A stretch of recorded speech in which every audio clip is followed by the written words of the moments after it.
Let's be honest, no one starts off as someone who's amazing at job interviewing, and if you are, this video is not for you. But for those who are wanting to get better, just know it's a skill that one must grow through practice and constant failure. So today I'll be doing a breakdown of 3 different types of interviews: a screening interview, a technical/portfolio review interview, and a design challenge interview, in hopes that this can help you guys ace your next job interview. Depending on the company, the interview process can vary. It can be 1, 2, 3, or even up to 5 different calls. It really depends on how established the company is and how much they actually value design within the company. But because I only have experience interviewing up to 3 different calls, I'll speak on those. So let's talk about the screening interview. This is also known as a get to know you call, and it's usually the first call you have with the person who's in charge of recruiting, and that's usually the hiring manager. So from my experience, these calls are pretty short, around 20 to 30 minutes, and it's a really super casual conversation where they want to get to know you and to see if you'd be a good fit for the company and vice versa. So they ask pretty standard questions around who you are and your work experience. So now let's get into how I best prepare for the first round. So the first thing I'll do is prep all the potential questions I might get during this call. So some of the most common questions I've gotten are: tell me about yourself. Can you walk me through your design process? Walk me through the work that you did at your previous company. What kind of research methods do you use when starting a new project? How do you balance business needs and technical restrictions? Have you collaborated with other teams before or worked with developers? And the list just goes on. So for each question that I have, I'll write out an answer that sounds most natural to me and then practice that until it becomes muscle memory. So the reason why I do this is because I don't want to ramble on and get sidetracked during an interview when I get asked these questions. And just to keep in mind, you only have 20 to 30 minutes, so you want to keep it short and concise. Then after I prep those questions and I feel pretty confident in answering them, I'll do some mock interviews with people I know. The second thing is to prepare questions that I want to ask them. So interviews are not a one-way conversation, and because of this, they'll usually give you time at the very end of the call to ask your questions. And I highly suggest and recommend to never skip this opportunity, because it's a chance for you to ask all your burning questions about the job, the position, or even about them as well. And then you slowly get a feel of what it might be to work there. And sometimes during these chats and questions, you learn things you would have never known on your own without asking them, whether it's good or bad. And the last thing I like to do is to remind myself to be myself and not to take it too seriously. And just to know, I do apply this to every single interview that I have. So just like a test, you should never study the day of, and that's what I like to do. I apply this to my interviews, and usually the day of the interview, I will chill, relax. I will not study or prep any questions. I do that for the day before.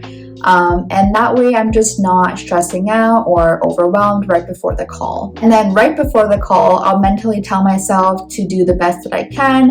And if I don't move on, it's not the end of the world. It really sets the tone of the call with positive and good vibes. Now let's move on to the technical interview/portfolio review. This is usually the second round of the interview process after you've moved on from the screening call. And just like the name suggests, they're going to be asking you technical questions around the work that you've done and design in general. Usually they'll ask you to present your portfolio, and they will have follow-up questions to the work that you've done. So from my experience, this call was around 45 minutes to an hour. It really depends how many case studies you actually present.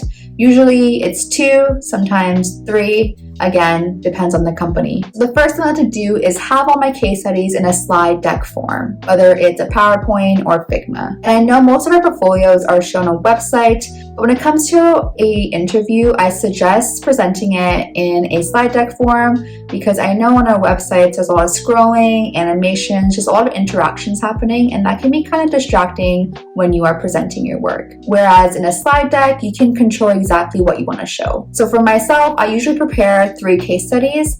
even though you might only get through 2 because of the extra discussion, but it's always better to be over-prepared than under-prepared for interviews. The second thing I like to do is practice presenting in front of someone or even a blank wall. So this is probably the most important part of the interview process, and that's how well you can articulate your words and thoughts and be able to tell a compelling story through the work that you've done. And with anything in life, the more you practice, the better you get at. So this applies to this as well. Just like preparing for the first interview, I'm doing the same thing here where I'm practicing until it becomes muscle memory. This way, I seem like I'm the expert of my work, I'm confident, and I know my shit. And the last thing I have to do is prepare for curveball questions. So once I've practiced enough going through all my case studies, I'll then move on to questions that I might get on the work that I've done. And I don't know about you, but after every project I do, I usually have some regrets or things I wish I could have done better, and that's usually the reflection part of the project. And if you're thinking this, there's a very high chance that the people who you're presenting to are also thinking this.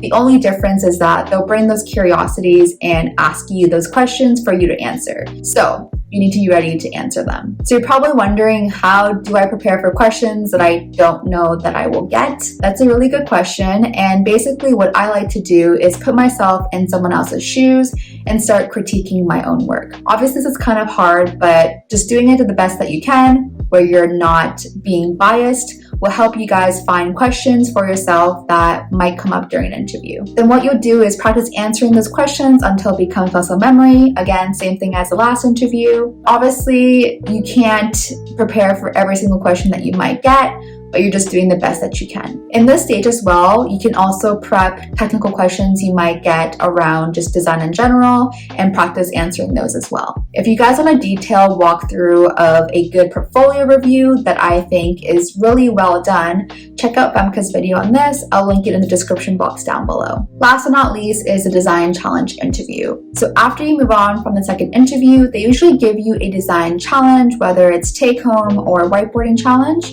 And this is usually the last part of the interview process. That's what I've experienced. So because I only have experience working on take-home challenges, I'll speak on how I prepare for it. So the first thing I have to do is finish the design challenge, obviously, but finish it 2 days before the actual interview. So I won't go in depth on how to actually go about solving for the challenge, as I'll leave it for another video, but you guys can check out this video over up here on the challenge I did to get the job that I have now. So going back to the first point around finishing early, this is because it's really important to give yourself enough time to review it and practice presenting it. The second thing I'll do is practice presenting the work. So just like the other 2 interviews, I do the exact same thing here. I'll practice going through the design challenge until it becomes muscle memory. That way I come off confident, like I know my shit, and I know exactly what I did in this challenge. And the last thing I have to do is prepare for those curveball questions. So just like my last interview, the technical portfolio review, I like to make sure I'm prepared for any questions that I get on the work that I did, so I tackle it exactly like the portfolio review. Just something to note as well is within these interviews, they usually begin or end off with a culture chat. Sometimes they'll leave out for another interview, but from my experience, that's what happened.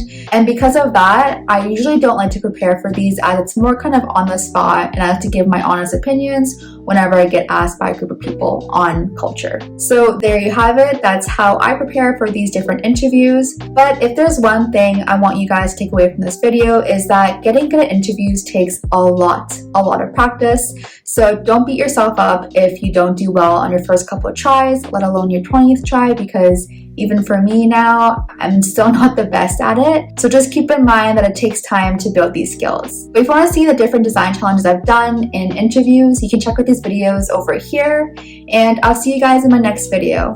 Bye!